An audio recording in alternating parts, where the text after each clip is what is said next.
That's awesome. Can you hear me? Fine. Can you hear me? Is that all right? Yeah, that's perfect. Right. Except for you, Tony, you sound terrible. Get that microphone in your face. That's very Britney. Thank you. Thank you. I've been signing into all my Zoom meetings this week as Amanda because I keep forgetting to lock my wife out. Oh my God, that is priceless. Right, shall I make it live? Yeah, can do, mate. Yeah. Shall I admit everyone? 1 second. I think Look at, hang on, can we just say, look at your background. You thought about this, right? So did I.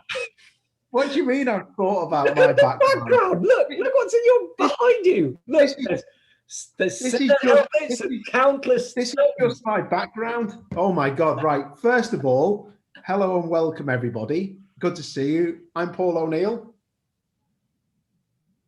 Hello guys. It's nice. Welcome. And what I was going to say was, well, a couple of things. First of all, actually, can't just have him sitting there like he is with his California IA top on. Rick Parfitt, ladies and gentlemen, absolute legend for coming along. That's lovely. And on my that side is Tony. I don't know if it is for everybody else, but Tony's there. Looks like he's still doing a bit of. I thought he'd been furloughed from the call centre, but obviously not. With that thing around his head. But I just want to say, first of all, thanks to everybody from myself and Tony, who will talk in a sec. But just want to say thanks for everyone who come along last time, and we had such a cool little chat and with Ash Sutton, which was wicked. But you know, this is foremost a place where we can all share our lives in general, mental health chat. You know, we've got Rick here who's going to be talking about everything racing, but also, you know, hopefully his struggles, if he's had some along the way, like I know I have within racing and sports stuff as well. I can see Danielle's joined again as well, who's an absolute cool dude. And we had a nice email off Danielle as well about some stuff me and Tony have to chat about, actually, because we've not had time to chat, have we? But it's been great. Really appreciate you guys coming. So it's just somewhere we can all share our stories. And the best thing about this is that, you know, we can be interactive, because look at these lovely smiley faces, except for Rob, who's put the best picture on. Look at that picture of me and him. Mate, what's that say? And it's always you and me, always and forever. That's a song, isn't it? I can't remember what the song is. By the Wannadies. By the Wannadies. Always yes. You and me, always and forever. That one. That is a tune, mate. Listen, I don't like to be outdone here by the singing, but anyway, enough of my rubbish voice. And hello to Chris as well. He's got a picture of me in the background. Yes, in the old 29 Integra. So yeah, it's really good to see you all. Is that who's changed that to me as well as one there? Put a top on, you'll burn lid. Oh my God, is that Emily? Is it? Oh my God. I was actually going to do it topless, but people don't need to see that. But listen, I've said my piece. And Sarah's joined as well, who was here last week, which is cool. Had an email off yourself as well. I've just been flat out. I'm going to be dead honest, like I always have been. I've been remortgaging my rental houses because I've got no income. So I'm trying to put them all in interest-only mortgages. So that's why I've not responded to anyone. Tony, over to you, fella. I absolutely love that look. Looks terrible. Thanks, Paul. I was kind of thinking about doing something with my hair, but when you're on, I just don't care. You might not actually believe this, but we do try and script this show. I spend hours writing it, and then he switches his camera on, and then he just goes, well, what the heck, I'm going to say whatever I like anyway. It's lovely to see you two modest guys with your trophies strategically placed behind in front of your cameras. Oh, yes. Quick bit from me about the show itself, because this is only episode 2. Last week we got such a buzz, didn't we, from just seeing people on screen. It was so much fun. And at the end of it, we had a quick chat afterwards, and I think we were both absolutely buzzing about how well received the show had been and how interactive it had been and how people were sharing stuff. So we've committed that from here on in, we're going to broadcast the Positive Pit Stop every Wednesday. We're going weekly. We're going to go with it and see what you guys think. And if you come with us, we'll carry on doing it. And if you don't, we'll switch the cameras off and go and find something useful to do. What we're going to cover are aspects of racing, of music, of mental health. I'll occasionally be clicking on the computer to let more people in, like Matt Simpson, who obviously just arrives whenever he wants to, rather than 7 o'clock. And we're hopefully going to discuss a few ideas about mental health. We're going to talk about the positives, the negatives, the challenges, and hopefully we'll pick up some top tips along the way around how people keep well. Over to you, Paul. Yeah, and just on that note as well, guys, it's massively interactive. That's why we've got, all of your faces up, and some people might want to not have the camera on, but I absolutely love the fact that we're all looking at each other. It's a bit weird for me to see pictures of my touring car behind Chris and Rob pulling a funny face with the "Wanna Dies" quote underneath. So that is a bit random, but please keep them coming, because it's this is what it's about. It's interactive. Just at the bottom, I think, of your screens, you can go on the chat facility, ask questions anonymously, or not even anonymously, but not using the video or anything like that. But if you're feeling brave enough, Tony, I'll pick you out. Any questions at all to myself, Tony, and Rick, it's not a problem. I'm sure Rick is sound about it, but it's lovely. Like when people stick their video camera on and ask the questions directly to us, because there's nothing worse than social media these days with keyboard warriors and being faceless, and I can't be dealing with that. But if you can't come on and show your face, that's absolutely no problem at all. But at the same time, I think it's quite a cool thing that we can show our faces and we can have a little bit of a chat, because that does actually brighten my day, and everyone loves a smiley face, don't they? Like mine. So yeah, make sure you do that. But yeah, we're going to have some cool guests, like Tony was saying.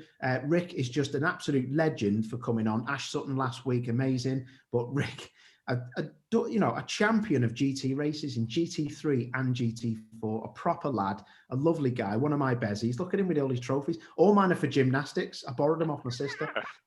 So just thought they were for comedy. My mum bought these from down one of them, them pawn shops, not like that. Them shops that you buy loads of metal and stuff. Yeah, anyway, she bought them for me when I was a kid. So yeah, get involved. And also our Facebook page as well, the Positive Pit Stop. Go on there, share some stories, some positive news. That's what we do. That's what we're doing. It's all very much of a nightmare, the lockdown, but there is a bit of hope coming our way, which is really cool. Tony. And if you missed the show, we put it up on YouTube. I think last week's show's now gone over 200 views. We do a podcast as well. If you prefer not to look at Mr. O'Neill's face, that is probably the preferred option. So all of that leads us nicely into introducing tonight's star guest. I first heard Rick speak about his inspiring story at Autosport Live, which was that 2020. It seems a long time ago now. Yeah, it was. Yeah.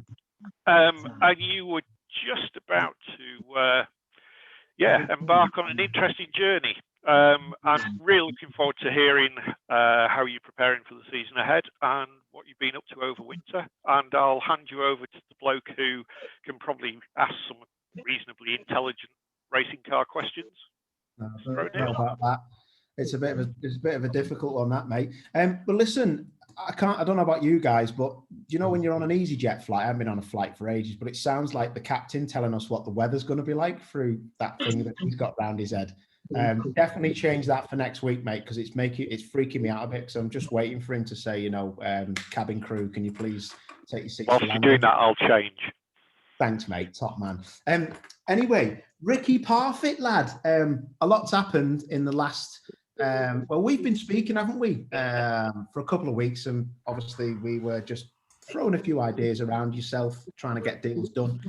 Difficult to get into a touring car, mate, but absolutely amazing that you're here. And just tell us what has been going on.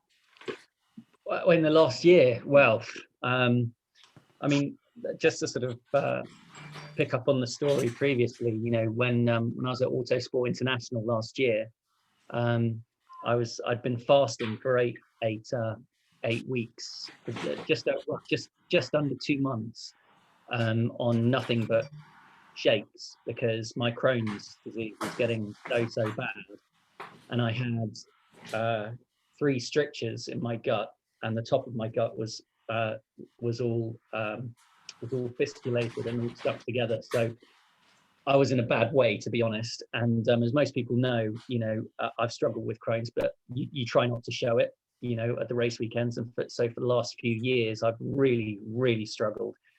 And for those of you that don't know what Crohn's is, it's an infection of the intestine. I've had it since I was 9. I've had now 4 major bowel resections. I don't have a lot of bowel left. So if I meet any of you at a race weekend and I'm legging it to the loo, please don't excuse that I can't stop. In that situation, I have no gut left, so I have to go to the loo quite a lot, unfortunately. But other than that, I will always be happy and positive and find time. But if I'm on a mission, there's just no way I can get around it, unfortunately. So yeah, I was just thinking that, you know, it was the beginning of 2020, and I've always wanted to, you know, achieve like as much as I possibly could, you know, to prove a point with all of this. And so GT racing everything was always a dream from the early days, you know, in sort of 2011, when I first got into a proper race car. And I don't think anyone took me very seriously at all. And everything was unachievable. GT4 was unachievable, you know, and then of course I went and won it. And then I remember taking my family, you know, round into a GT3 pit and saying, look, this is a GT3 car. I will never, ever be in one of these because it's just too expensive and I'll never find the budget. And, you know, through sort of hard work and some amazing sponsors, you know, we got into GT3. Blimey, that's amazing. And then to actually win a round was incredible. And then to go on and win the title was everything was just nuts. So I thought, well, the only logical next unachievable thing would be to try and get into BTCC. And I have to say, it was, up until 2 weeks ago, probably not going to happen. And given the current climate in the world, it was very, very difficult to try and raise the budget to get into BTCC. I'm sure you all know it costs a lot of money. And, you know, so, and I had 2 very good offers on the table. And you'll be pleased to know we went quite a long way down the line with PMR as well. So that would have been quite funny if it was me and Plato together. I think everyone was going to rename the team OAPMR, you know. Hey Rick, yeah. just to say, mate, how funny was that when I spoke to you the other day? And because we've been speaking so much about touring cars and what you were doing, I just assumed you were at PMR, and I went, oh, it's going to be so cool. And you went, no, mate, I'm not going there. Do you know, it was one of those things where I spoke a lot, and I have to say, Adam and Si at PMR have been absolutely amazing about it. The reason why I ended up at Accelerate was because through the crazy world of sponsorship, Tom Ingram we shared a sponsor, and so my sponsor obviously wanted to go there, so that, well, it's made up of 2 companies, so it's quite complicated, but so obviously his preference was to go there because then they could sponsor the whole team, so to speak. And so that was kind of what the decision was. And Justine and Anthony at Accelerate did a really good deal, and they really worked hard to get me into the team as well. And, you know, and then all of a sudden it just kind of all came together 2 weeks ago. And I've been desperate to tell people, you know, just can't believe it. And so yesterday when I got a call going, because it was meant to actually be today that we were going to announce, but suddenly they realized that all the subscribers of Motorsport News had been sent their papers, so they got them yesterday. So they phoned up in a panic, went, oh, we have to go this afternoon because otherwise it's already going to be out there. So yeah, all of a sudden we had to announce yesterday. And I have to say, like, the response from, just even when I said that I was attempting to try and realize this crazy dream, originally was so lovely from everyone. And yesterday, I mean, my brain is just absolutely fried by the amount of people and messages and just everything of well-being. It's just bonkers. And I don't really know what to say. All I can say is that, it's been really lovely. And from loads of other fellow drivers as well. I've got messages from Aaron Taylor-Smith, from Jack Goff, from Chile, from everyone, and Tingram phoned me up and went, "Is that a BTCC driver?" And so it's been really fun. So I'm sure everyone's attitudes will change come race weekend, but at the moment everyone's been really lovely. So and all the fans have been amazing. I mean, what you're realizing between sort of British GT and this is like the fan base is just nuts for BTCC, isn't it? I mean, it's absolutely crazy, and the forums. And so I'm just someone messaged me and said, "Welcome to the madhouse," and I'm just very pleased to be part of it. That sounds like something Matt Neal would say, to be honest. Welcome to the madhouse. Well, this is I never expected this would happen. Like as I was saying, I was fasting for a big op, and I was one of the last operations that was in before COVID really took hold, and I was in St Thomas's in London. So I was opposite the Houses of Parliament, and I was actually, so the night of operation was 31st of Jan. So I was there, and I just woken up in massive amounts of pain, and the view was amazing. So I was looking out across to Parliament where they were celebrating Brexit, and just really surreal. And I remember the first COVID case had actually come in as well into the hospital as well. And so you're all just talking about it, but no one could have ever foreseen what was going to happen. I was hoping to be back on stage by March, possibly at the earliest April, probably. And and then the whole world went nuts. And so the fact this was just a pipe dream, and so to actually be here is amazing. And I have to say, for everyone who's listening, Paul has been a massive supporter and has been so much help to me, and has always given me great advice. And I'm just a massive fan of his as well. So I've already messaged him as well. So on the, when we actually get to the live broadcasts, to actually just go well easy, because let's be honest, I've got a lot to learn. You're even picking up my terms, and that's very kind words, mate. But I've only given you a bit of advice. Don't you worry, and you'll be able to. Champions like yourself, mate, they don't fail. So it's going to be good to see you in there. And one of the best tweets I've seen for a long time, I thought it was lovely, was today, or was it yesterday? It might have been yesterday, actually. I picked it up from yourself saying, "From hospital bed to BTCC driver, don't stop chasing your dreams, people." And I think you've just kind of summed that up, haven't you? What I couldn't. We have got quite a few things in common, actually, which is weird. Like, obviously, your father was in a massive band. My sister was in a big band. I struggled a bit with my racing because of my diabetes, but nothing like yourself, man. I'm not trying to make that comparison at all. But when you're writing that tweet out, when you wrote it out, were you just thinking? Was it you're still trying to pinch yourself with what's going on? Because you're a massive, inspiration to people, mate. No, that's very sweet of you. But, I'm uncomfortable when people say that, as you probably are as well, because, I mean, what are you going to do? You're dealt these cards. What other choice is there? You can sit around and mope around, or you can get on with it. And and I've always sort of chosen to just try and get on with it. And but yeah, like you say, it's very difficult. And talking about the mental thing, with Crohn's, I don't know, and I'm sure it's possibly the same with you. It affects you. It's not just about having a physical illness, it's how it affects you. You worry about meeting people. When I was younger, and I got it when I was 9, and right through my teens, I was just struggling, and I was so thin. When I was 21, had my first major operation, I was 5.5 stone. This is when you're 21, you want to set the world alight, you want to do what you've got to do, and everyone else is doing stuff, and yet here I was, this absolute stick thin person who's just had half of his guts taken out, and I couldn't walk, I couldn't And I remember I had my 21st birthday in hospital, and there was this like balloon next to my bed, and I just had everything attached to me, and blood was everywhere, and it was horrible, and I just thought, is this it? Is this what my life is?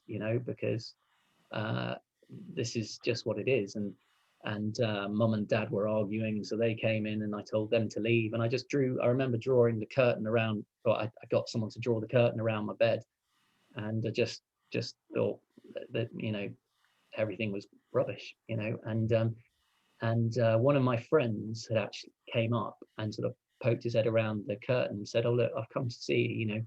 The nurses said you have to try and move because you stiffen up, because it's your abdomen. You have to try and sit up and try and move." And I said, I can't do it. He said, "Look, just come and try, and we'll try and go for a little walk, And so he got me out of bed, and I was really struggling, just sort of shuffled, and I'm really thin, at this stage, and just really at the bottom of your powers.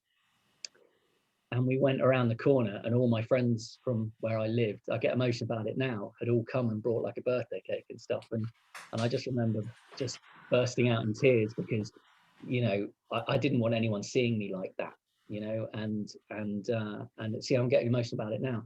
And so, it was such an amazing moment and such a kind gesture from everyone. And this is what Crohn's does to you, though, because you can't. I didn't go to the parties because I was worried about whether I could go to the loo or not, at someone's house, and embarrassed about all of that.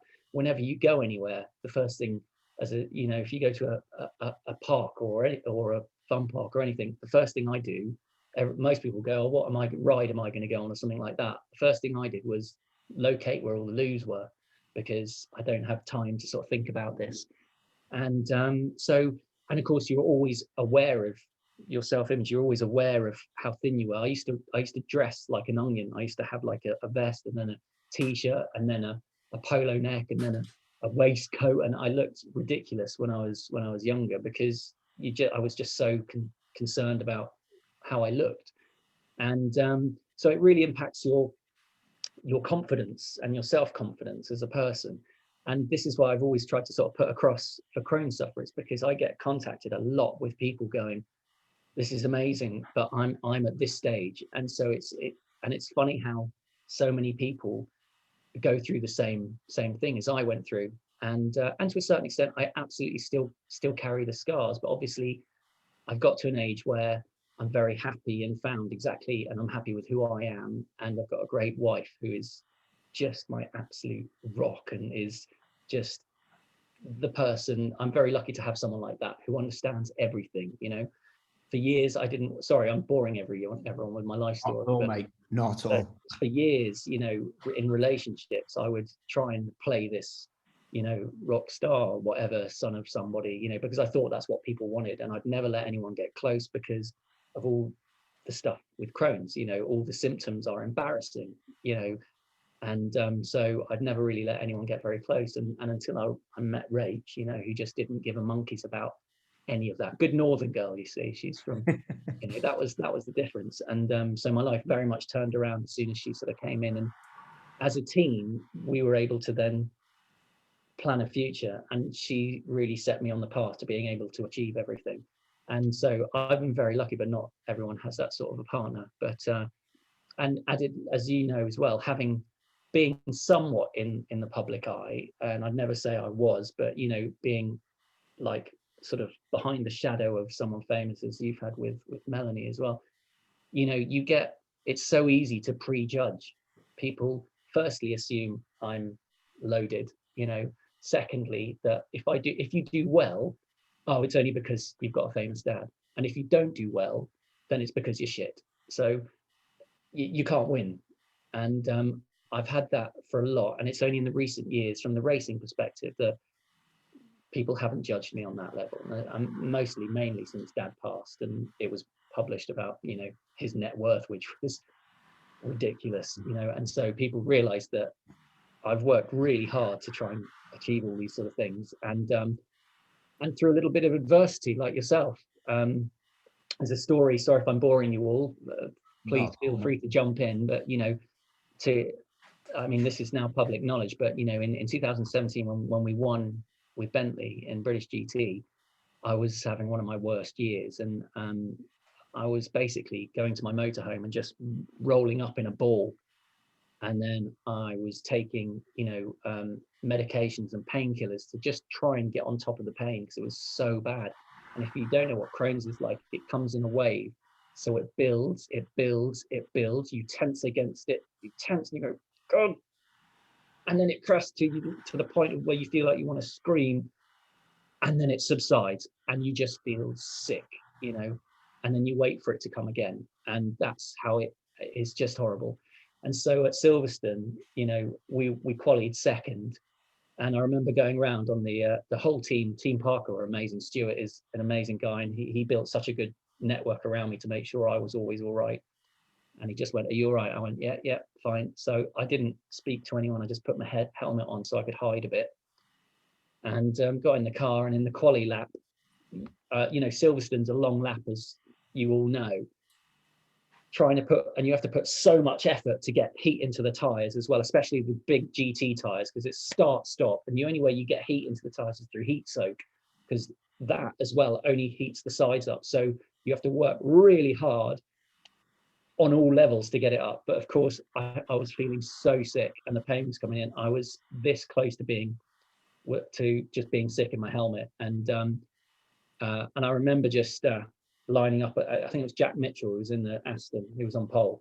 And I just went, I can't fight. I cannot fight. The only thing I've got here is to get in front and just go, right? And the quicker I finish my stint, the quicker I can be in the pits, basically. So I've never been so ready for a lights off situation. And I caught him napping, and they'd run me quite light as well. So we wanted to be outside of the pit stop with strategy. So most people really over fuel and go long. We thought we'd massively gamble and go for a shorter stint, so a 45-minute stint as opposed to an hour, so that I'd have a 20 kilo advantage or something. And so I made the most of that and just went, and remember coming in, and that race was incredible. Seb went out and did what he did, put another sort of 9 seconds on people. I went out again, and we'd staggered it so well but we won by over a minute. And I remember just at the end, it was just so emotional, because first of all, we'd just done something incredible. We'd won the RIC trophy, which hadn't been won since 1932. We'd won by a record margin without having the best car, I hasten to add. And, through the adversity, I just the weight just dropped off, and I just felt so sick. And I remember there's a picture of me sort of pointing up at the sky, because the previous year, my dad had been peering through the mesh, just going like this, and I just knew he would have loved that. So, it was an emotional moment. But back to what we're talking about with regards to the mental health, having expectation placed upon you because of your parentage or family can be a massive burden. Add to that illness as well, and people don't tend to understand how difficult it can be, and I'm not saying that it's I'm not looking for sympathy or anything like that, just occasionally a bit of understanding, I guess, and that's all anyone can sort of really want. Can I just jump in at that point? Can you hear me all right now? Mega. Yes, great. I won't use those toys.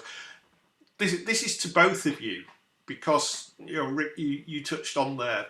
It's a really inspiring story, yours, as is Paul's. And Paul goes, "Oh no, I'm just an ordinary guy." But type 1 diabetes, all the pressures of a very famous sister, but forged his own career very successfully driving as well. But you both have real challenges with your physical health. But just how much does it impact on your own mental health? I think I'd be lying if I said it didn't, and it hasn't. I think that my condition is you wouldn't know I had a condition unless you see me injecting. So people don't realize, like Rick is saying, they don't realize what you go through. Like today, I've had a horrific. I'll be honest. I said this to someone the other day. I have, you have an Instagram life, don't you? And I've said it before, where I check my levels on a graph, and that I'm supposed to be in the green that you can see there. I have had an awful day, and I have a lot of them. But you know, the cycling and stuff that I do a lot of, that does help. And people always say to me, "Why do you do so much cycling?" It's like, I love it, for one, but two, it keeps the levels down. But three, it keeps your head. It's the only time I'm that focused, because I don't race cars anymore. I'm focused on, you know, not hitting anything at 20 mile an hour. That it reminds me of what competing is like, you know, because you're against your virtual partner and stuff, and you want to go faster than you've done before on your Garmin. So yeah, you can, with my condition in particular, you know, you wouldn't know that I've had that bad of a day unless I told you. So for me, I keep it to myself, because it's, one, no one else's business, and two, I'm like Rick, we just get on with it. It's one of those things. But I think, going back to your other part of the question, where you know, I have been massively fortunate and privileged, where I've been able to race in British touring cars, which was my dream, like Rick's going to have now. I did okay at it, and I also had a family member who, again, was very interested in what Rick said about people's perception of money. Like my sister, if you typed her in, it probably says that she's worth 25 million. I'll tell you for a fact, I wouldn't be on this Zoom call now. I'd be larging it up. I'd just be getting on the bevies. I'd be giving it the friggin', like, I wouldn't be working if she had 25 million quid. There's absolutely no way. You know, I've had to borrow her money in the past, because not because she's got no money, but she's had problems like with cash flow or whatever. So it's interesting to see the 360, you know, the role reversal kind of thing. I've helped her out with my niece's school fees and stuff like that, because she's just had a bit of a nightmare. So I'm in a better position now, and I don't know what Rick will say, but for me, racing has massively helped me come out of that shadow. You know, you've got on this show tonight a British GT3 and 4 champion. There ain't many of them about. Full stop. And he will probably tell you himself that when you're looked upon as a son of, or a brother of, it's you just try double hard. Look, his trophies are bigger than mine. I'm fuming. I'd use one of them on my rental house to go and fix. That is actually a bit mental, isn't it? Sorry. You can't even fit it in the camera. But it's unreal. You know, we were messing around saying I was strategically placed. I was sat. I've moved my table because I was looking behind me and I was thinking, how many times have people seen either that Liverpool shirt that's in the background that now is worth about £5 because they're so rubbish. But you know, I am actually proud of what I've got behind me, and it's quite cool. But yeah, it is. It's James Thompson, my old teammate, always said I always have a bit of a cry to him, like now and again, and he'd just be like, mate, it's the cross you bear. You're here because of it. Embrace it. Get on with it. And do what you've come to do. And I always took that on board, and it goes for any walk of life, doesn't it, Rick? And you know, I think you're the same, mate. I remember me and you chatting in 2001 when I was doing my first year of touring cars. You were working for Autosport, yeah. And you were just there with your notepad going, so amazing that you're racing. You were so happy for me. I was like, is this lad for real? I'm gonna have to drop him. Yeah, it's true. Yeah, little known fact, you know, I had, once I got better from my first op, I had to cycle up the road. I didn't have a car. I cycled up the road to Autosport. I lived in Teddington, and I raced karts and asked them for a job. And the first thing the guy said there was, aren't you the son of? And I went, yeah. He went, well, why do you need a job? And I was like, because I've got to pay rent. And that was it. But it's funny you were saying about racing, because I concur, because it's interesting how when I recovered initially from this, and you know, I came away really insecure, little sort of apologizing for myself person, and then I found karting, and karting I went because I could put a race suit on, a helmet on, and it wasn't me. Does that, if that makes sense? And so people weren't commenting on, oh look, there's the son of, or look how thin he is, or whatever. It was just like, who's that kid? He's quick. And then I won a lot in an indoor kart circuit, and then got banned because people were turning up to the open nights and going, well, if he's racing, we're not paying. So I got banned from a place called Spitfire in Feltham, right? And they said, you've got to go and join our outdoor team. So I went and joined there, and and that's how all this crazy thing started. And it was great because I then joined an outdoor team. Then I got poached. Then I was a factory driver for a company called BizKarts. Well, Martin Hines helped me out first of all, because he said, right, we'll support your team. And then the designer from Zip went and started BizKarts, and he said, right, you're coming with me. So I drove for BizKarts for 7 years. And but what karting did was it brought me back it gave me a sense of purpose and a sense of self. And also it put me back into a social situation, because I was surrounded by people who all just loved going racing and karting, and everything that was wrong with me didn't bloody matter, because we were all just here for the love of karting. And so I have everything to thank motorsport for, especially karting in those days, because it helped me form a personality again. Because I don't know about you, but when you start to feel down, you start suppressing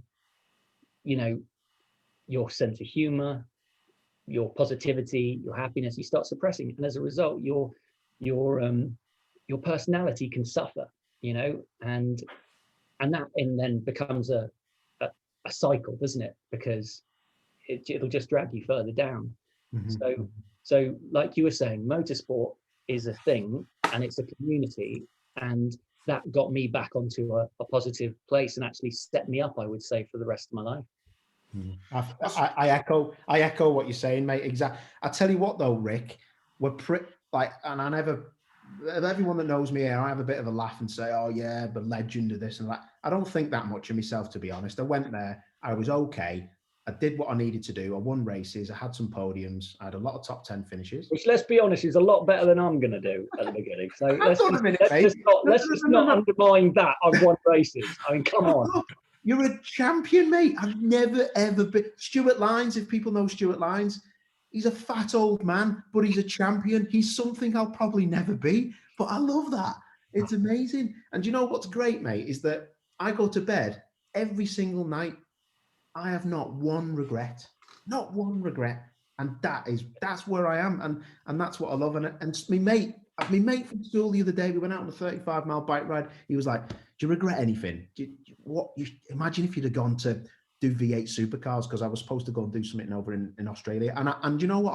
I was in hospital with diabetes, and I went, "Do you know what, mate? You know me better than anyone." I was like, "I've had the best time. It's so cool. If I never race a touring car again, I couldn't care less." Chris's picture behind him, one of my best ever years, 2009, one of the best. We got on the podium once at Snetterton. It was the best year I've ever had. And that's the thing you take on through life. And we're very privileged. But the one thing I was going to say is that we're very lucky that we weren't shit, because we were actually pretty good. And that is the difference. Steady. Don't make that assumption yet. And that's the difference, mate. I've never driven a front-wheel drive car before. Mate, don't worry. When it goes sideways, just hit the throttle, mate. And if you're really, really worried, just hit all of them three together and just see what happens. That's what I used to do. It seems to go pretty well. Let's run through this. Front-wheel drive, okay. No traction control, okay. No ABS, okay. No downforce, okay. Sprint racing, interesting. Circuits I've not driven, interesting. 3 different teammates, interesting. I mean, it's like I'm starting again. Because all I was doing was focused about getting onto the grid, and then I messaged you. I actually messaged Paul and said, "Shit, we're doing it. What do I do now?" And he was like, "Don't worry, fella. The first year's okay. No one gets a hard time in the first year." So I've got a lot to learn. I think the first time I roll out, I'm going to come back in. And I think Plato tweeted me today, and he said, "Congratulations." And he said, "But the moment you get on, your eyes are gonna look like the scene out of Clockwork Orange." As soon as your eyes will look like his then. old Cod Eyes in the corner. He's like that, isn't he? Anytime you're on board with him, oh my word. But yeah, people like him, the great thing is, Rick, for me, is that you've got so many friends already in there, mate. And the one thing I've always said to people like Jade Edwards is, you've got this far, you've got a deal done, do nothing but enjoy it. The minute you don't enjoy it, the minute it'll just be a waste of time. It's a privilege that every single person who's on this Zoom tonight would love to have a stab at. We are the most privileged people ever, and I know you're the best for that, mate. And it'll just be the best thing ever, mate. It'll be so cool. I was going to say, actually, there's a few people who are concerning me here, but actually, no, you're all right. Emily, where's my picture gone in the background? You've turned that off. Can you stick that back on, please? I did like that. I've got others if you want some more. Have you? Go on, stick one on for us then. I need to find it. I've got a whole gallery of stupid edits saved. I've got a picture of Tim Harvey signing an autograph for a pork pie stuck up on the wall.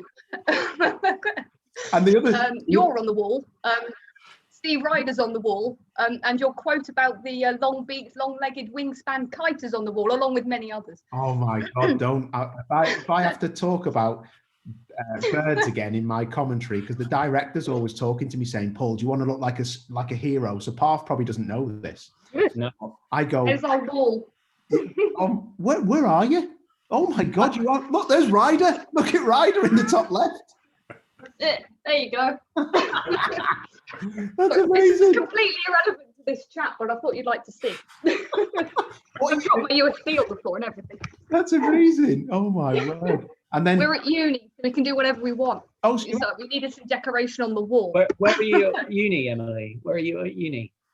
Wolverhampton. Oh, cool. I've actually got a placement with the team that you've just signed for as well. So might be seeing you somewhere around the paddock. Yeah. We played with my band. We played for Wolves actually. Yeah, which was a great moment, and it's actually a cool moment. I got called up by Robert Plant, which nice. Hang on, clang. But let's be honest. You know, when you get a call, you call and go, "Hi, is that Rick?" Yes. This is Robert Plant. Of course it is, mate. You know, and it promptly called back, and he went, no, it really is. And I was like, oh, okay, right. You know, and he asked whether we would come. He likes our band, and he's played with us several times since. And because my band is all made up of really good session musicians, so we are very, very tight, and we're very good at what we do. And so he knew that, and he said, would you come and play the Wolves? He's a massive Wolves fan. He said, would you come and play our end of year do, you know? And so I said, yeah, of course we would. And he said, it's great. No one's going to know, but I'm going to come on and sing with you, right? So, you know, there we are, and all the people are there, maybe sort of a couple of thousand people at the stadium. And suddenly sort of we break into da-da, da-da, da-da, and I'm like, I really want to sing this, but you're a bit better, you know. Then on he comes, and you're just like, you know, when you're sort of in the back because you're not singing. I just wanted to sort of step into view, so it's like this. It's like you're saying you know that as if I'm actually in a band. I'm not. So, but there you go. But anyway, that's my Wolverhampton story. Anyway, hope you liked it. Nice. Right, time for some quick fire questions. Time to get to know Rick. So, favourite food? Anything Italian. Oh, no. I'm half German. Bratwurst. Favourite drink? Peach tea. We'll skip over that one. I don't drink. So.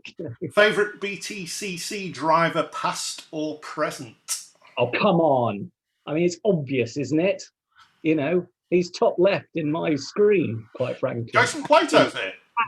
And I was there, like I said, when he was driving a Dayglow Peugeot at Thruxton, freezing my ass off, right, watching him do extremely well. It was amazing. And my car might echo a little bit of that, might have been influenced by that livery. Just saying. I won't even ask you your favourite ITV Motorsport pundit. It's Tim Harvey, isn't it? Yeah. obviously, yeah. Blondes or brunettes? If anyone knows me, I have a definite type, and it's my wife, and that's all there is to it. So I would guess to say blondes, but just Rachel, that's my type. Careful with this one. Yeah. Sorry? Careful with this one, because you could get kicked off the call with the wrong answer. Blur or Oasis? Okay. I'm a musician. I appreciate all music to a certain extent, right? But my wife is a massive Oasis fan. She was at Nebworth. And listen, if I was to go against both of them, you know, they're both very, very talented, and how they write songs is very clever. But let's be honest, come on, it's Oasis, isn't it? That's reassuring. Spice Girls or Little Mix? The original, the OGs, Spice Girl, obviously.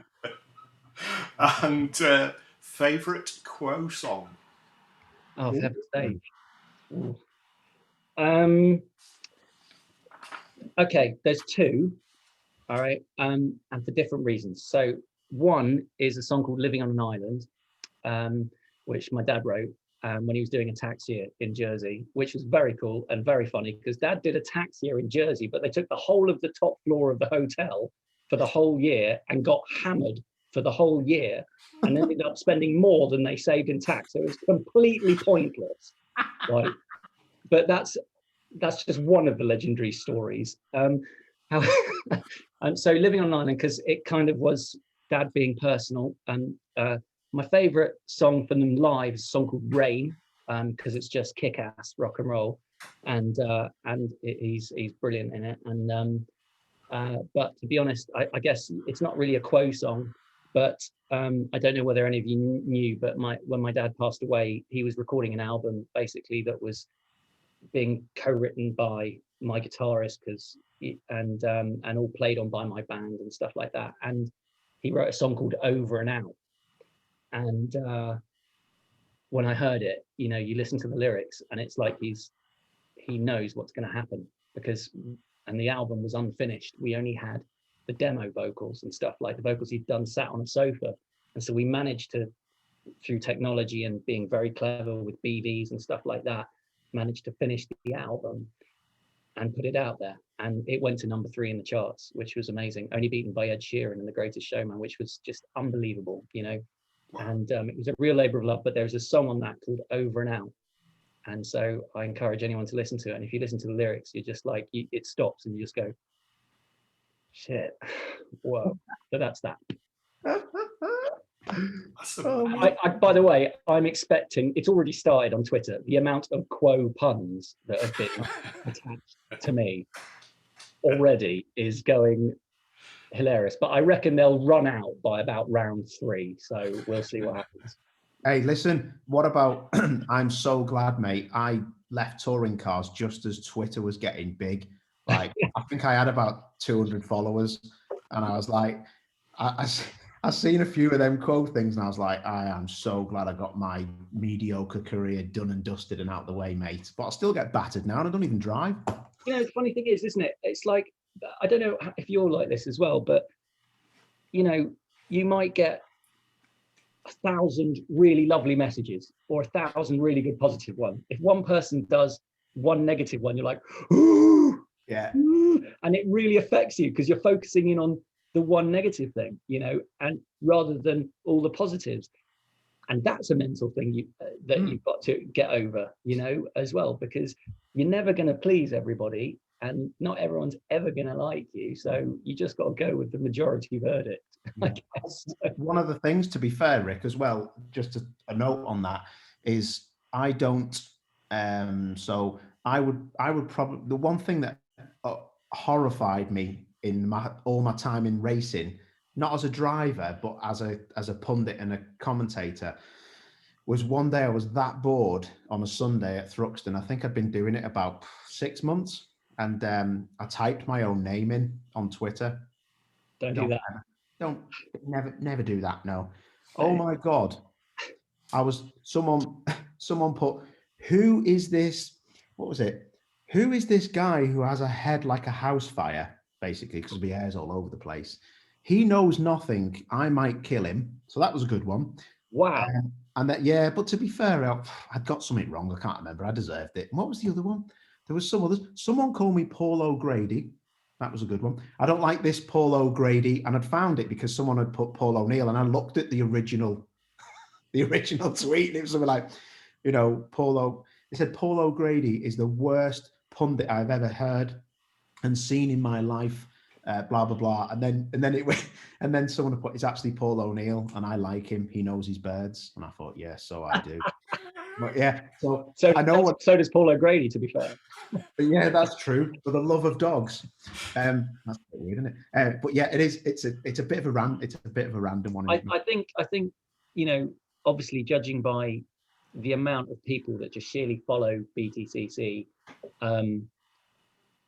I'm going to try and obviously have time and interact with as many people as I possibly can, but I don't think it's going to be possible to, you know, to just keep up with the sheer amount. So I think that's going to be tough. And I don't know about you, but I'm really tough on myself. Like, if I feel like I've raced as well as I can be, if I've qualified as well as I can be, if I've done as well as I can be, and I finished 23rd, I'll be happy with that.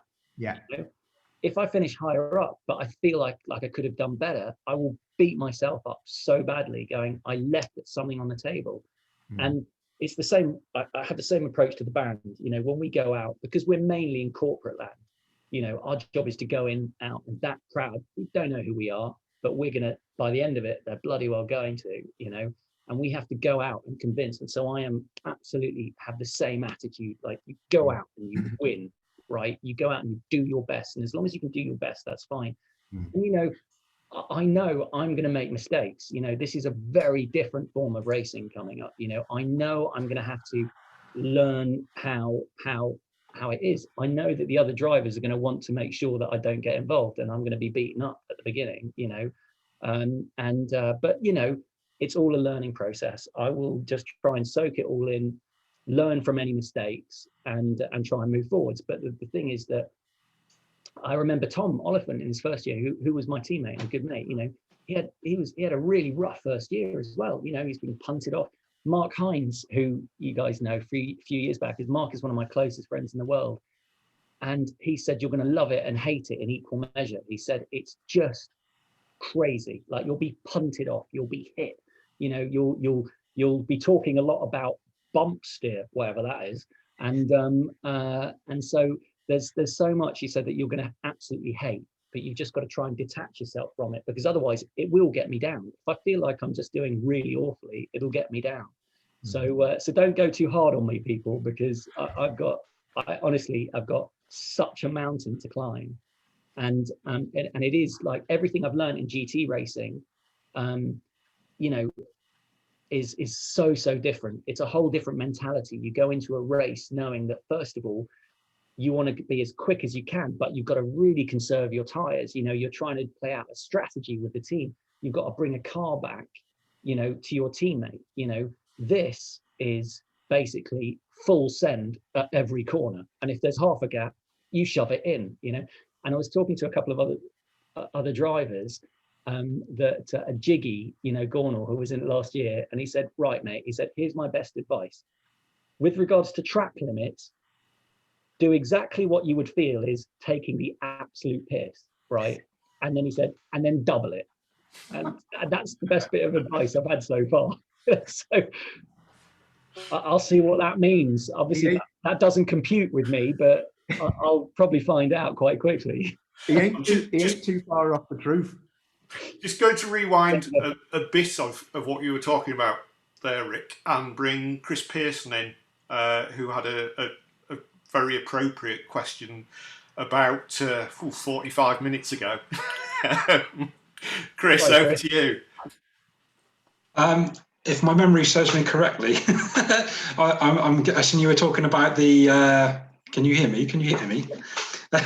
Guessing you were talking about the question I said about balancing between the gigging and racing. You know, it's like how do you manage that without getting burnt out?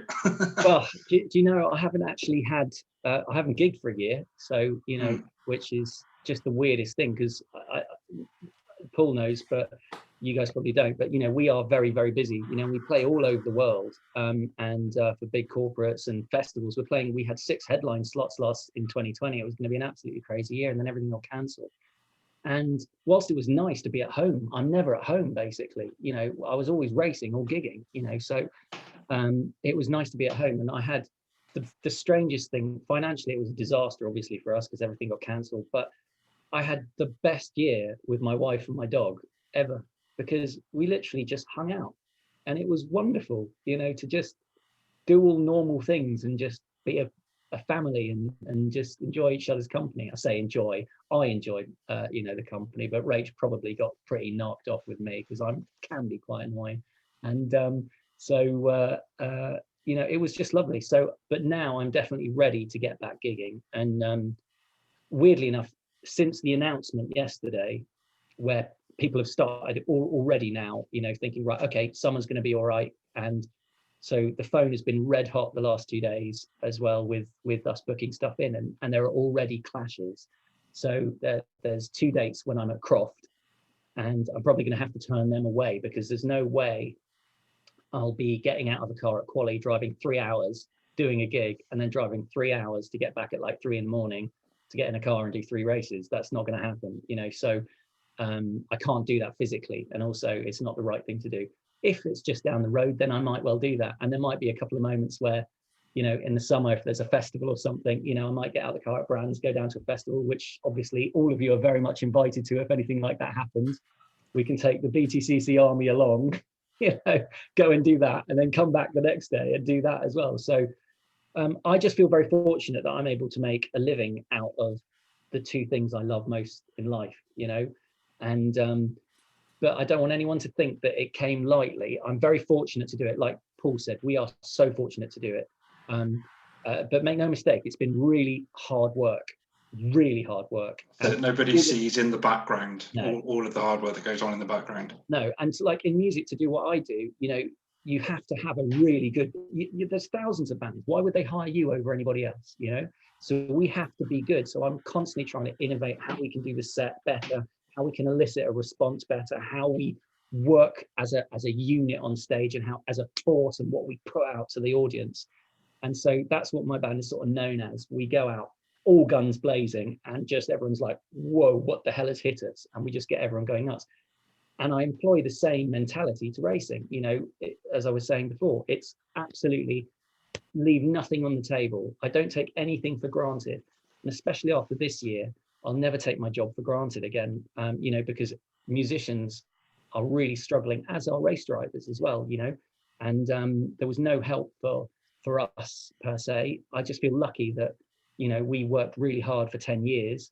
So I was able to say, well, what, if we're frugal, we can last, for a year, but, I definitely can't do 2 years like anybody else. And so hopefully it'll come back and we can do all that. But yeah, balance wise, there is no balance. It's just full on all the time. Because my wannabe full-time job is motorsport and music photographer. So it's like I managed to get. I think the last gig that I shot was Inglorious at the Gloucester Guildhall in November of 2019. It's just, it seems like a lifetime ago now. Well, you'll have to come along. You'll have to come along if I do a festival or something. If you want to come along and cool. I'm immensely unphotogenic on stage. Someone said that my performance is half Robert Plant and half Alan Partridge. I don't know if you caught Mr. O'Neill's bass guitar playing on social media last night. Yeah, that was Partridge. Do you remember that thing when he goes? It was total Partridge. It was great, genius. Somebody put a proper. It sounded like a bass. Do you see what Paul Cowland he did on Instagram? I reposted it, but he'd done like he put a proper song over the. Who was the guy with the? Was it? Oh God! Was it level 42 or something? Yeah, someone with the proper bass, like yeah, and it was like wow, wow, wow, and it matched up really good. And it made me like a legend. And it was Paul Cowland, my mate, and he was like, "Mate," he said, "I had to." He's just down the road from me here. You know that? Oh, it's Nottingham, isn't it? Yeah, he's down the road. Yeah, Come on. He's done all right. He's a bit of a lad. What we got? We got some more questions. Anyone else? What we've got right now is a very quick crap quiz between Paul and Rick. Really short, 4 questions. Shout out the answer, first to get it. The bar is set pretty low, Rick. Me and Ash last week managed to answer 1 question. Okay. But given the first one was how many top 10 finishes has Paul O'Neill had, we were never going to guess. 97, obviously. 97? Seriously, 97. That was what we said. Next time you look at ITV, and if I'm on there, it's got Tim Harvey, 1992 British Touring Car Champion. Then it says Paul O'Neill, 97 top 10 finishes. Shit's that. That's amazing. I'd be happy with 1. Right. First question. How many touring car races has Tom Ingram won? 10. 19. Somewhere in between. Chris, do you know? Chris Hosey, do you know? I think it's somewhere between maybe 13 and 20, somewhere in that area. I'll give you the point. It's 16. Oh, right. Hold on, Chris. Oh, Right, that's the call I'll be getting tomorrow from my now teammate, isn't it? 16 wins, 41 podiums. Probably a heck of a lot of top 10s as well. He's quite young, isn't he? Which circuit is the last round of touring cars held at? Brands. Yes, 1 point. And it's always dark and wet. Why is it always dark and wet and horrible? Because it's down south. Right, important one, this one. Which sauce must go on a bacon sandwich? Tomato, easy. No. Actually, it's Gewürz ketchup from Germany. If you haven't tried it, it's amazing. Right, okay? Curry Gewürz ketchup is the one. Trust me. It's the curryverse stuff, isn't it? It's absolutely stunning. I thought it was HP.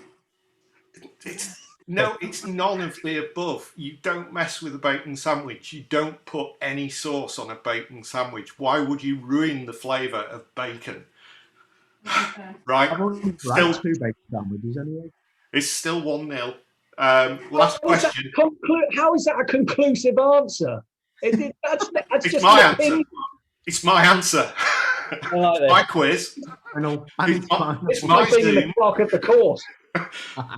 You shouldn't have gone down that inside. Hang on. Right, you're muted now. Paul, last question.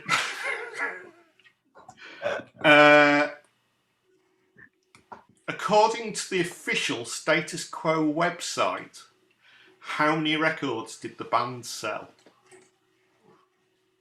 Overall? Yeah. How many units?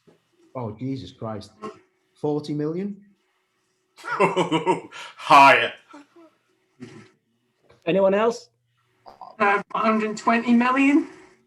Oh, Chris Hosey. What? It's 118 million. You win tonight's quiz.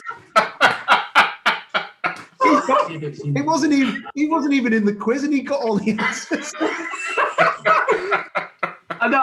I got some help there. I phoned a friend on that department. But in actual fact, Status Quo was actually the first band I ever saw live, apparently. Where did you go? It was the Silverstone Classic, I think it was 2013. Oh, that's so cool. Awesome. I think it was the Saturday, and I know that because they held the Group C sports car night race before that. Mate. And in addition to that, my favourite song actually was Sweet Caroline. I think it was the first one they played. Not called Sweet Caroline. That's Neil right. Diamond. It's just called Caroline. You just can't. I'm just quoting what the lyrics said. That's all. That's true. That is Not much of a music buff. Fair enough. So you didn't see my band play Silverstone Classic when we were supported by that powerhouse of music, Jedward. I did see it on television, but I think that was the Tiff Liddell program. That was a fun gig. Sorry, did you say music? Yeah, they actually played their version of Blink 182's All the Small Things, which was a very interesting moment for me. No thanks. Well, all I'll say is that we played it afterwards as well. Yeah, that's good. Is that the final question, Cole? I think Keep saying that. I just say they were lovely guys. You know, massive hair, but very nice chaps. Oh, we've got a hand up. We've got a question. One last question. Is that Dave? Dave It put his is. hand up. Oh, look at that! I didn't know you could do that. Just quickly though, Rick, have you seen what Rob Marsh has done down there? Rockstar Jeff. Hey! They're in the Jeff Army now. Oh my God, that's so funny. Is that? Who is that? That looks like some sort of a gnome. That's me. Oh my God. Yeah, apparently that is my now Jeff name from the BTCC Jeff Army. Jeff Army. So I'm apparently going to be doing something with them on Monday. I don't know what I've let myself in for, but some of the memes are very funny. Someone put on Twitter, like, this is the launch party I want to go to. And it was one of my picks going like that. And with all the hands, they put a Ginster's pie in. Oh, mate. Dave, over to you. Dave got a question. So, did you realise that Jed were actually in the touring cars this year? Are they? Are they? Yeah. Tom It's Josh and Jade. Oh. To be fair, he has got a good point there. They do look like... Really? Seriously? I don't know who you're talking about, so I'm laughing, but actually I don't know who Josh, as in... Josh Cook. Josh Cook. Oh, Rick and James. Jade Edwards. Jade Edwards, yeah. Oh, for Jade. I thought you said James. Oh, for heaven's sake. Yeah, Jeff Army. There you go. Right, that's been an absolutely fantastic show Was again. that your question, Dave? Was that the question? You wait till Monday night. Rick, you've got a lot to learn, mate. Don't worry about the driving. Really, yeah. You know, I had a serious question tonight. Nobody bothered. It's fine. Oh, Yeah. hey, Robert. Hello. Go on, mate. Can I ask a question? Yeah, man. Do I have time? Yeah. You can all the time. I can't hear you properly because my mum's listening to Status Quo. She's been listening to them non-stop for the last 2 days. Come on, Pauline. Give it a rest. Get out. Yeah, Rick, whenever you joined our stupid little group last year. Yeah. Oh, it's Wednesday that you got something with us, not Monday, just so you're not like... Oh, is it? Right, there you go. It's Wednesday. I can check with Dave, but he'll tell me I'm wrong if I say Monday. I'd seen you become kind of disillusioned with GCs, something to do with Bentley a while ago. I can't quite remember what it was. When you came into our group, there was a mention of doing BTCC. And I remember Sean Holland being said, yeah, come on, get in BTCC. When did you actually start the process of deciding that was what you wanted to do and getting seriously into the idea of doing it? And if you hadn't been able to, like you said, it was the last couple of weeks, was there a backup? Yeah, actually, it's a really good question. The intention was always there, but as I said before, BTCC is prohibitively expensive. The cars are just very, very expensive, which I find hilarious. It's a lot more expensive than British GT from a driver's point of view. If you're looking at half a budget, so to speak, in British GT compared to the whole car in BTCC, it's way over double. So I've never had to find that amount of money before. So I was up until literally like I said 2 weeks ago, I was really struggling. But two of my really good sponsors and friends really stood up. So a company called Upton Steel, James Upton, who's amazing, said, right, well, let's just get this deal done. And he stepped up like massively. I cannot thank them enough. And William Stobbart and Carl Stairs from, Stobbart's obviously, with WS, who owns WS, and the logistics people who have done the deal across all 4 cars on Accelerate. And without them, I probably wouldn't have done it. And so to answer your second question, Was there a backup? Yeah, there was. I was going to be, and it was literally one day I was just about to make the call. It all happened one day about 2 weeks ago. I'd basically said yes to a team to do Carrera Cup and to do Pro-Am in Carrera Cup, and the deal was done. And then I got this call, which put BTCC back on the map. So it was, you know, whilst it was something that I always wanted to do, you know, it was just, I felt like I was bashing my head against a brick wall. It was so tough in this world because all the big companies that you try and pitch to, and we pitched a lot, you know, they're all on furlough. The marketing teams are on furlough. The directors aren't there when they've got to put it through the board to get it put into their marketing budget and stuff like that. No one could do that. No one could make a decision, you know, so it was so difficult. And despite lots of people saying, yeah, we'd love to do something with you, but we can't, given the situation. And also added to that, a lot of other companies on the flip side have made loads of people redundant. The last thing they can then do, and they're struggling, the last thing they can then do is put money into racing, you know? So it's weird because there are obviously some companies who've really struggled and others have really prospered in this time, as we all know, you know? And so I've just been literally supported by two really, really, really good mates, you know? And for that, I'm eternally grateful. And I won't ever be able to repay their faith in me, to be honest. So yeah, there it is. Oh, and one other company called Cohesity, which we gigged for. And if any of you followed me on Twitter, it was the thing where I was being held in the air, did a massive stage dive.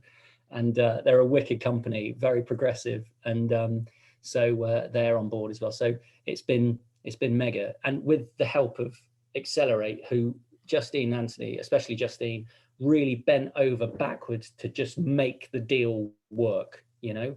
And and also an insurance company that I know couldn't do one thing, but they've managed to do something else for me, which has helped us get onto the grid. They've helped the team out with something else as well. And so it was literally ducking and diving and just trying to, you know, get it all to come together. And so yeah, I was managed to pull it off by the skin of my teeth. But otherwise, yeah, I would have been in Carrera Cup. I was going to say as well that you were worried about, I was going to go, what with you being in Front Wheel Drive and whatever other excuses you've already got ready. Amazing. Carry on. All right. Given the response that you've had so far all across social media, yeah. I would probably go as far as suggesting that you're already a fan's favourite. And sometimes that can be half the battle. So you know that you're not going to struggle if you're at the paddock, because people will still come up to you even if you've had a rubbish result. Some of us might remind you of the result, but, you know, other than that, I'm sure you'll get on with us all. Some of us anyway. Oh, listen, do you know, it's a similar thing with, I'm no different to anyone else. We're all fans of this series, right? I'm just the lucky one that's actually got into a car and is going to qualify last, you know? So, you know, there's no, it's so the same thing is that, you know, whether I was in the car or I'd be watching it with you guys, you know, there's no real difference in my head from that perspective. I love the series. I used to watch it avidly when Paul was in it. I used to be one of the greatest moments ever was we were all jumping around in the office was when Matt Neal won that independence thing, you know, and forced Alan Gow to give him a 250 grand check. He said, if you win, I'll give you 200. And we were all like, this is amazing, you know. And, you know, so I've just always been a massive BTCC fan. I will always chat to everyone, you know, unless I'm running to the loo, in which case, you know, please excuse me. But other than that, I'll always find time to everyone. And I'm just part of this, of the whole love of the sport. And I will do my best to put on a show because weirdly enough, over GTs, British BTCC is a bit showbiz. Let's be honest. You know, it is a show, right? It's a circus. You know, there are good guys, there are the bad guys. You know, and it's all about spectacular moves and leaning and rubbing and getting your elbows out and all of that. And so I'm aware of that. And so from my perspective, if I can just entertain some of you, you know, from a driving perspective, and that's awesome. If I finish 23rd and I've made some of you laugh and smile with me massively missing my braking zone and just laughing at me, then I'm totally cool with that as well. You know, if I've thrown a massive strop and that's quite funny as well, then that's fine. If I've got out the car after hitting a wall and start to do a bit of Saturday Night Fever as well, and that entertains people, then that's good as well. So, you know, and if I make it into the top 10, trust me, you don't want to see what will happen. If I get into the top 10, listen, I'll be climbing the fences and just trying to crowd surf. You know, that will be my Lewis Silverstone moment if I get into the top 10. So, you know, it's lovely to have the support, and I'm really genuinely humbled. But I'm a normal person, right? And I'm just unbelievably lucky to be able to do this. And people have been really nice, and I just hope that they continue to be, because I'm a sensitive soul and it'll crush me if they're not. I'm looking forward to you being in it anyway. I'm already a fan of yours. I just want to, one more thing before I stop dragging everyone else's time. I'm just going to give a shout out to myself, because I've actually looked at Ollie's face for the last 75 minutes and I've not done a sick or done a cry. So I mean, it's almost as bad as looking at Lindsay for that long. But, you know, things we have to go through to connect. I need to know who all these people are that get such a hard time on the Jeff Army page. I don't know who they all are, so I need to find out who all these people are. Oh, Rick, you'll know, mate. Oh, yeah. I'm just laughing because I know what's coming from these rascals. But these lot, honestly, mate, they'll keep you going, fella. So it's just anybody on the Jeff Army. Like, if you're on the Jeff Army, you're in for abuse. That's absolutely. I figured that. A super quick music related question. Yeah. What's your favourite song that is in your set list? Well, it depends. Like we can modify to how the crowd's going. We always want to take it a bit rockier, right? Yep. You know, and so we've got this thing called the rock medley, where we go through various things and just all get people going, you know, where we segue into something and everyone goes, yeah, and then back up, yeah, and they all do that. But if we figure they're quite heavy, we get to the end of it and we all swell and go, and I'll usually ask, can we go a bit heavier? And everyone goes, yeah. And I go, I'm not sure. Can we go a bit heavier? And, go, yeah.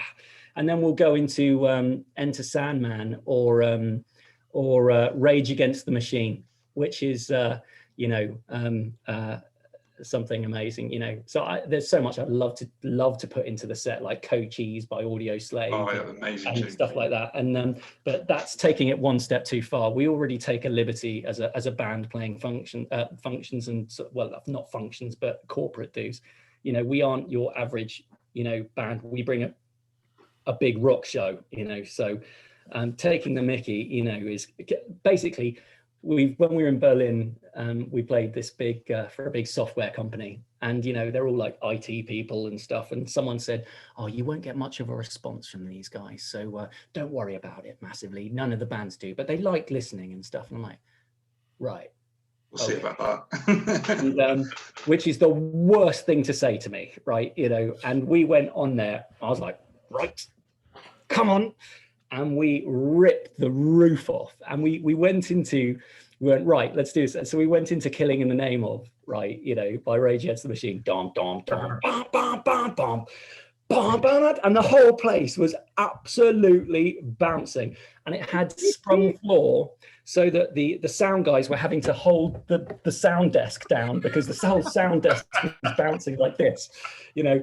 And so, yeah, I would say that that's probably it. But it only makes a very rare appearance, basically. A little funny, tedious link for you on that then.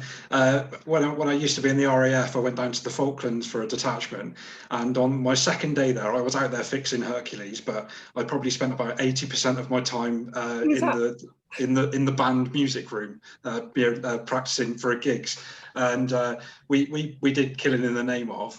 And we played. You're so great. Oh, it's amazing. But we did the Masquerade Ball in the officers' mess, and we were kind of like, oh, this isn't going to go very well. And it was absolutely mental. It was the best crowd we had in the whole time we were there.